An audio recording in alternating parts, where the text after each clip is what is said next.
space.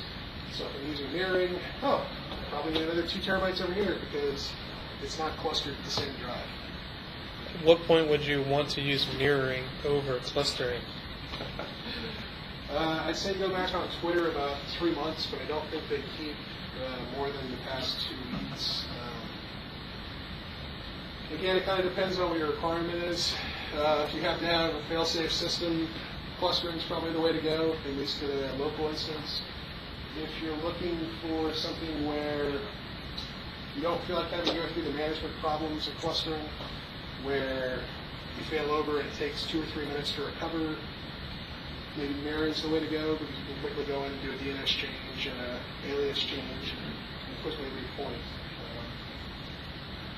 I personally like mirroring, but obviously disk space wise, you're looking at a lot more disk space since you've got basically a 1-for-1 mapping.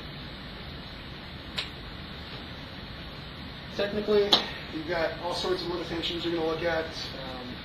If your infrastructure around you is tin-based T or token ring, God bless you.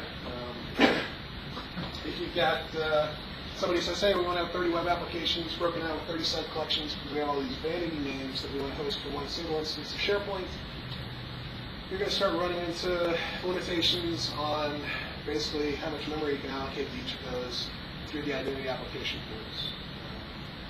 If you own DNS, that's awesome. You guys can go in and create your DNS CNAMEs and A records and support your logical architecture pretty easily.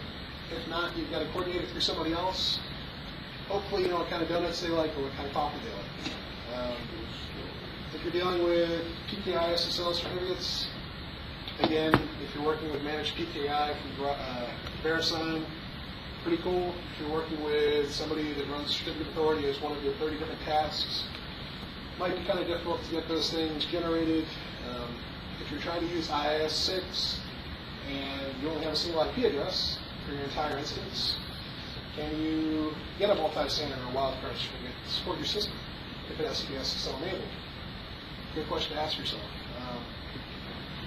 Network interfaces, IP addresses, if you go into the world of virtualization where you're trying to put your entire architecture into VMware or Hyper-V, do you have more than 2 interfaces you can work off of? Or you can have a single point of failure as that interface. And then storage is probably my favorite. If you don't have storage, you probably don't want to tell people to go use your system. I'm guessing you're chuckling out of experience, but no. Okay. For myself, one of the systems I was supporting is for 70,000 users. We didn't have the space for them to actually put their data in, so we were like, okay, we just want to use it for organizational things. We want to use it for announcements, events, more kind of the office stuff that gets passed around in email, but don't use it for document collaboration just yet. Now I think they've got something like 15 terabytes of space and document management's flourishing and everything's happy.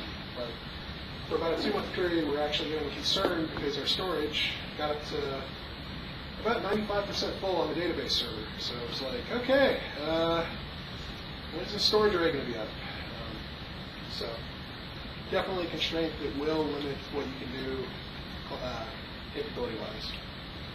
And now, scenario-wise, not to bore you guys, say we're dealing with a small organization, 250, 300 people. They want to do document management. They're all about collaboration. Federation, kind of gloss over that because, as you know, there's different ways you might want to federate, either through ADFS or through a third-party tool like Ping Federate or Securant, or just trusts. You might have federation to deal with. And, oh look, we have a low budget, we only have so much money we can actually spend on hardware, and we'd like to have information rollouts. So, What is federation? So federation would be if I had 2 organizations that don't share the same authentication store. So if I've got domain A, or I'll say Microsoft has an Active Directory domain, and we'll say for some reason Google wants to federate with it, but they don't want them to access all the resources, just particular ones. And they don't want to have to go through and create user accounts on Microsoft system. They want to just use their Google accounts for their authentication. So the federation point would be Microsoft prefers to use what's known as Active Directory Federated Services, where you have a server on each side that basically uses web services through an encrypted tunnel to pass back basically assertions that say, Eric is a good guy, he works for Google, please let him in. They have a trust policy between the two. And the receiving side on Microsoft says, oh, okay, so this is a Google employee that's coming in and he's got the assertion, everything looks good in this ticket that's being passed across through web services. We'll let him in to that one particular resource that has been ADFS enabled, so federation enabled.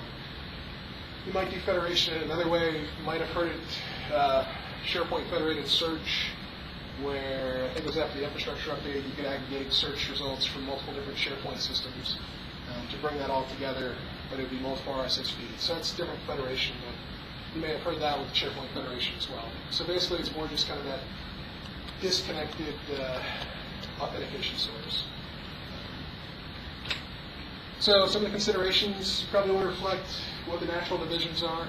If it's HR, finance, public affairs, marketing, IT. Natural divisions already exist, probably follow that. They want to roll up the information pretty easily through document libraries, using content by query web parts, using CourseWorks roll-ups. Probably want to respect that. Probably want to use a little bit of out-of-the-box thinking. Probably don't want to make things cookie cutter and just kind of go, okay, document library, yep, good to go. You might start planning site columns for information architecture, how you actually can have things uniform across all of your sites, and content types, obviously, you have the same site collection, kind of go down that path.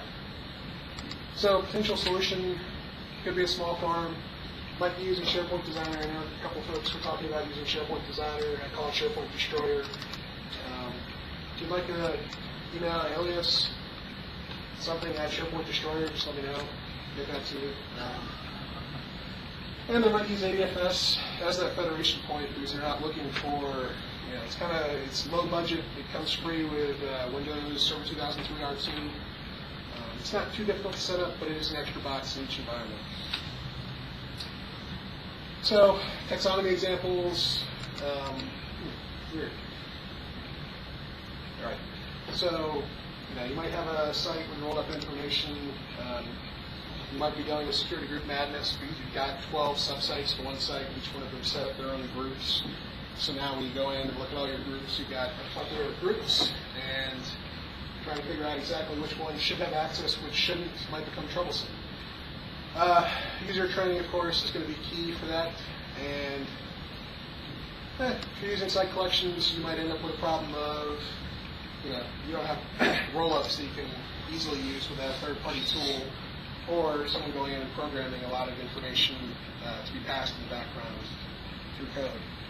And obviously, user training, which oddly showed up on the slide twice. So, what you might end up with, natural divisions, one site collection, pirate nosh,